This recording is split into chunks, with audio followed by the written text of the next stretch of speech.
Hello and welcome to Nellie's Hobbies. My name's Heather Forgan and I'm an independent Stampin' Up demonstrator. What I wanted to share with you today was inspired by a question that I'd read on the one of the craft forums that I'm a member of. And the question that somebody raised was, why would they want to buy a Stampin' Up envelope punch board when Stampin' Up has such wonderful quality envelopes themselves? And I totally agree with the point about the envelopes being fantastic quality. And here's just here is a sample of some of those envelopes. This one is a C6, which is perfectly fits a card made from half of an A4 sheet, which is then folded in half again and fits perfectly in there. And that's one of the most popular envelopes that we sell. You'll find them on page 195 of the annual catalogue. On the same page, you'll also find these note cards that come with matching envelopes, perfectly sized to fit, and I tend to use them rather a lot for quick and easy cards. Just making an appearance in the new Spring-Summer catalogue are these cute little narrow notelets, which obviously come with perfectly sized envelopes for them too. And during celebration, one of the items that you can get free with your orders of £45 before postage and packaging is these cute cards with matching envelopes. These are the Tutti Frutti cards, which I think you will find on page 14 of the Celebrations brochure as just one of your many options under Celebration. If you've got any question about Celebration or any Stampin' Up products, please just get in touch and I'll be happy to help.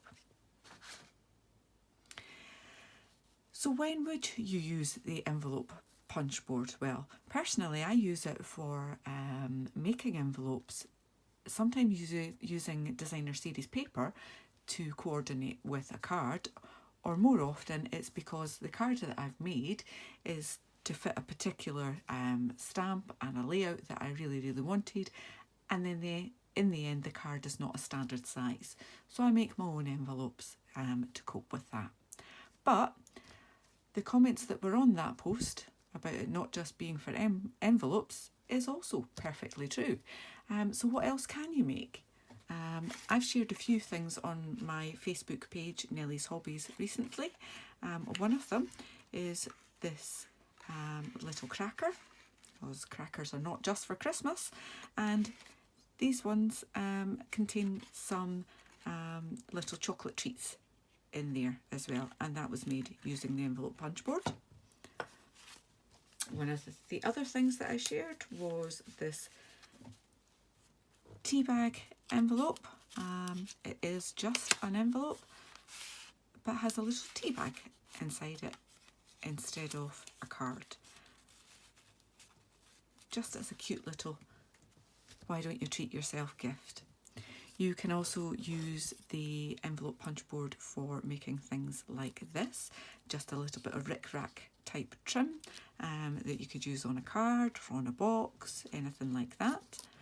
And you can also make it bows with it, perhaps something like this gift bow, or even the bow that we will be making in my project in this video. This particular one hides a little green and black's chocolate bar. As I say, I'll show you how to make that in just a moment. But firstly, I'll clear some of this out of the way and I'll introduce you to the envelope punch board. And here it is. As you'll see, we've got a diagram of what your final result will look like. You'll notice these little notches here. These notches are made by this punch here. You've got a ruler in inches there and also one in centimetres underneath that. You've got very handy directions there, and we've got these tables here that basically tell you if your card size is 6 by 6 inches, for example, then your paper size has to be 9.5 inches square, and your score line would be at 4 3/4 inches. The tool comes with this handy scoring tool, which you'll use to make these lines on your envelope. As I say, that's where you punch, and it also has a corner rounder here. Very handy. Now I tend to like to put this scoring tool away so that I don't lose it on my messy desk. So let's just get on with making another one of these. This time I've decided to use a different designer series paper. I've got all my bits ready here. And I've decided to go with the Picture Perfect Party Designer Series paper. For my little chocolate bar, I need a piece that is 4 inches square, and my punch is at 1 5/8 of an inch. So we've got 1 5/8 of an inch there, so I'm lining up the edge of my paper there, and I'm doing the punch. Try and not move your paper either, and then score there. And then you can ignore the ruler after that, because then what you want to do is use this little pointer tool here and line that up with your score line on there.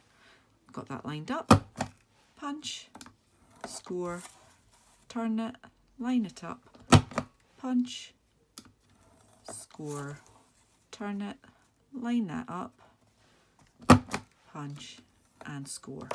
So now we've got my final result similar to that. Okay, what I want to do is then use the corner rounder. It doesn't have to be on all of the corners. It helps if you put the paper all the way in. There we go. But I certainly want to do it on these two here. Take that out of the way and we'll get rid of these little bits.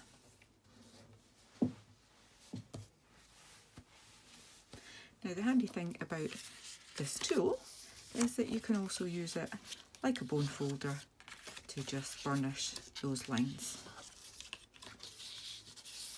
There we go. Perfect. All you need to do is pop your piece of chocolate in there, fold those over, and there you have your little envelope. Now I'm not going to glue that down. I am instead going to use a belly band. And I haven't scored that. I'm just going to wrap it round like that. Try and straighten it up like that. And for quickness, I am just going to use a little bit of tear and tape on this, which, as the name suggests, is nice and easy to tear. Not quite so easy with my nails to get the backing off, but there we go. Put that back round, line it up nice and straight. There we go, you've got your belly band that's keeping that in place there. So we'll put that to the side and we'll go and make the bow for it. For this, I have used a piece of designer series paper that is 1 inch wide and is actually 5 inches in length.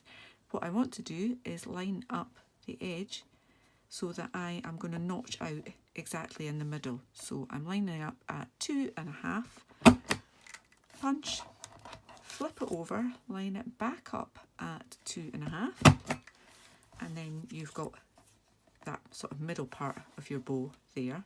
And then what I want to do is we're basically eyeballing so that we're getting your tail roughly in the middle of the punch part.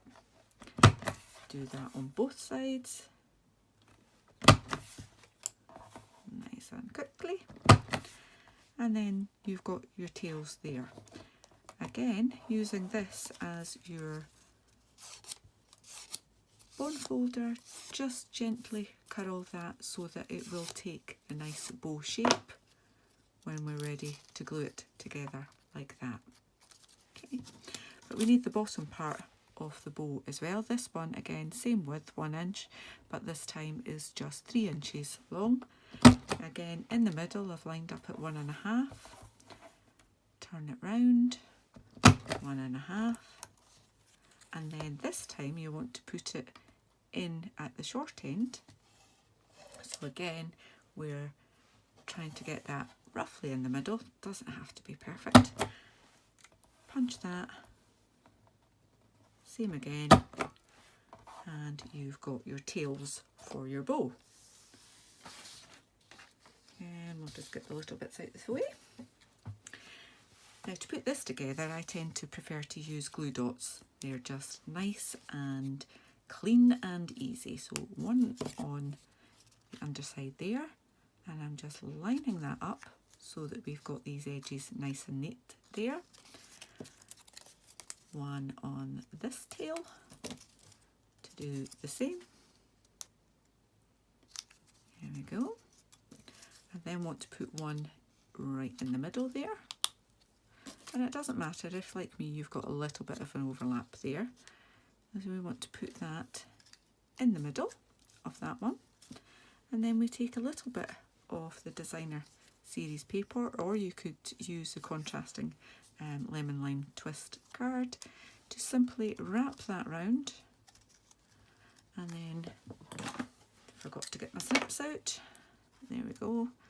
Just snip that so that there is an overlap at the back there, and once again another little glue dot on the back of that, wind that back round, and there's your pretty bow.